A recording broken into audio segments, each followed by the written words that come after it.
Good morning, my name is Mark Brunton. I'm the Operations Section Chief for CAL FIRE Incident Management Team 3, and we'll be going over the CZU Lightning Complex fire for today.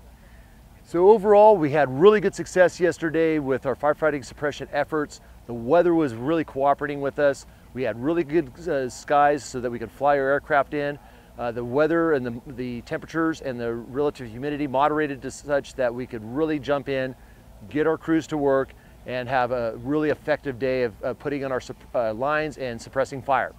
So just kind of going around the horn, starting in our north zone, up in Division Gulf and Kilo, a critical piece of line that we were able to establish, put in a few days ago. We're holding that line. Fire is slowly progressing down to that line, and we have crews patrolling that. We have it staffed very well, and that's a key piece because that keeps the fire from moving into the direction towards Santa Clara County. With that, that suppression efforts, we're looking really good, and we're very comfortable in that part of the fire.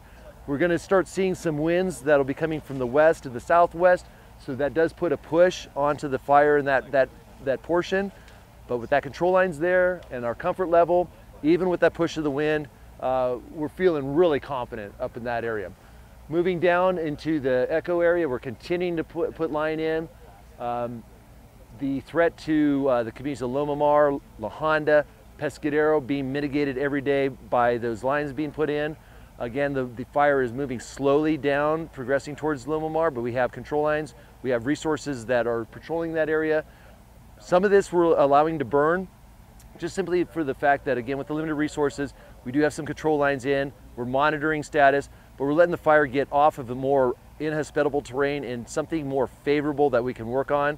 We're not really giving up much that way. There's no structure loss, no significant damage to the environment or anything of that nature. So we're letting the fire actually, in the long run, do a good thing for the health of the forest by letting it have that slow burn and burn down to our control lines. So, and let us work in an area that's more conducive to our operations and our strategy. So when you do see some of that fire backing, some of that is by design.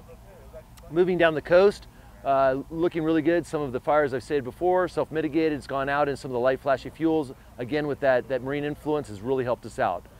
Davenport area, community still looking really good. We're getting that control line improved daily. And again, the fire's kind of hung up there. We're coming up with some plans once we get some more resources to get in there and extinguish that so that we can get that community back on its feet. On the south, very comfortable with our control lines that we've put in, not only our primary control line that we burned in, we monitored that. It's done a great job. Our secondary line is in play if needed. That southern part of the fire, although you're seeing some red here, we're constantly working on getting that tied in, and some of it is self-mitigated and extinguished. And once we get some more resources, we'll directly cut that out and put a direct control line on it. But we feel very comfortable that our primary and our secondary lines that we have in place are protecting the community of Santa Cruz and the UC campus, so that's looking really good. Highway 9 corridor, as we're into the community of Felton, we completed a line yesterday and a burnout operation that went around the community of Felton, put a nice control line up above that community, tied into Felton Empire Grade Road, which is a good control line. And so we're very comfortable and confident about that line. We're going to continue to monitor, continue to mop up, let some of that fire advance down to that control line by design of our strategy. And I'm feeling very comfortable with the protection of that community as we're sitting today. Up Felton Empire Grade Road, we're starting to see some of the effects of the fire damaged trees falling across, blocking some of that, but as it happens, it's a very important ingress and egress for our personnel, and so we're cleaning that up as it goes. Anybody that from our cooperators that have traveled along that road say, we see some fire creeping down. Again, by design, we're letting that kind of burn out. It's a non-factor to us.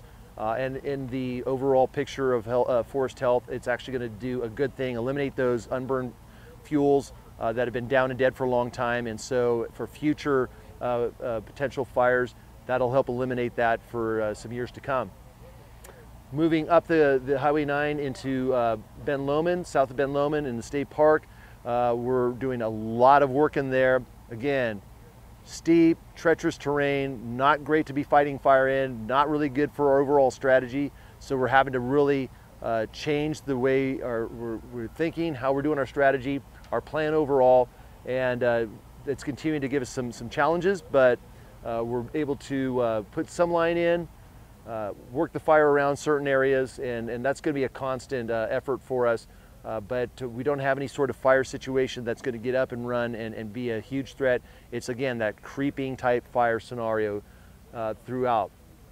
Moving up into the rest of the communities throughout the Highway 9, Ben Lomond, Boulder Creek, there's a lot of good efforts being done in there. Up above Boulder Creek, again, there's some visible flame, there's some visible smoke, but again, that is some by design, letting that fire back down off the ridge into more favorable terrain, into our control lines, so that we can mitigate that incident. So it will be visible, but right now we don't have any sort of substantial threat to those communities, and we're continuing to work. We're staffing that appropriately and have a presence up above those communities. Although within the community may not be seen, they are there, they are working, they're working hard. Bonnie Doon, again, continued challenge, lots of structures in there, a lot of heat still in some of the deep ravines and the drainages and so forth that we're starting to go after. Some of it we're letting burn out by design and monitoring that so that we don't put firefighters in harm's way into those deep, dangerous ravines, letting it burn into some more favorable territory and terrain that we can work on. Working around those structures still. We have a lot of resources up there, mop-up phase, so that we're taking care of those hot spots in and among those homes, and doing damage assessment. Our damage assessment teams are in there doing a lot of great work, accounting for those structures that have been destroyed or damaged. Today, our effort is huge into opening up the roadways so our crews can get deeper into the fire, our damage assessment teams can get deeper into that fire, and the utility companies starting to restore their infrastructure are able to get in and get deeper into so that we can get that rolling. We're concurrently getting the infrastructure folks. We have a full branch stood up that are planning that, working with the utility companies and the roadways and all that, so that simultaneously as we're suppressing and moving into a mop-up phase, that we're standing up those utilities and so forth, so that when we're ready to repopulate, that people can come in and they're with power, they're with their utilities, they have clear roads, and it's safe to do so. So we try to do a two-phased approach with that, and it's working very well, and we're starting that process, which is really good, because when we get into that process, that means that our fire danger is starting to decrease, because we won't put those people in there unless it's absolutely safe to do so. But there is still a lot of work regarding that. Aircraft, we're flying our aircraft. Yesterday we timed out our aircraft, which means that we flew them to the most that we can as far as the hours on that airframe per regulation. So they maxed out their hours that they could fly. 6 water dropping helicopters that we utilized for that. Tremendous job. They dropped over 200,000 gallons of water alone yesterday. Fixed wing aircraft, our air tankers, didn't need to fly those, we didn't have them available regardless. But at this point, the retardant dropping aircraft is not quite the right tool for the job of what we're dealing with regarding the fuels on the train. So the water dropping helicopters are our best tool for the job, and we're utilizing them to the fullest extent possible. As time goes on and we have a release of more resources from neighboring fires as they're winding down, we're getting more ground resources and we'll get more air resources. Once we get that and we receive them, they are going right to work on the line. We are being able to staff this 24/7, just as we had in the past, but now we're more robust with our resources, getting a lot more work done, having a lot of success with Mother Nature's help, and even moving forward with some more, I'd say, adverse weather that's more conducive to the fire being able to stand up a little bit or to be able to spot. We're prepared for that. We've got our contingency plans, our strategy we have in work, it takes that into consideration. So even if we do see a change in weather, things are looking really good. We're really happy with it. Our troops are just doing the best they possibly can, and we're having a lot of success. And I anticipate moving forward in the coming days, we're going to have a ton of success with this. And our whole emphasis is to get this knocked down, get people back in their homes when it's safe to do so. And that's our complete and #1 effort throughout this event. Thank you.